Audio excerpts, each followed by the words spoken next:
Hello everyone, my name is Lady Viviana Jaramillo Oliveros.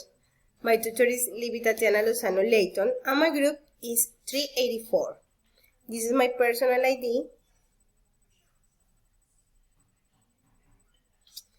and this is a text for Let's Talk About Future Plans.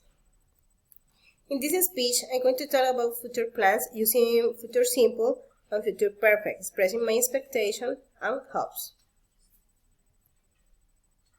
In my personal expectation, if I finish my career, I will have finished my studies of MBA in 2028 year. I will have an excellent job where I can apply my career and everything I have learned. Also, in my family expectation, I am going away with my family the next year to Spain in a family trip. And if my husband, my son and me save money, we will have a truck. F-150 color red is our family dream.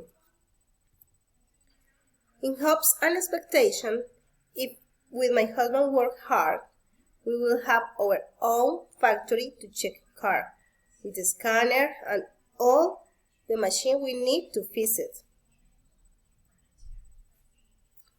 We will have travel to Universal Studios in Florida in 2024 for our son's birthday number 8. This is my speech. Thank you so much for your attention.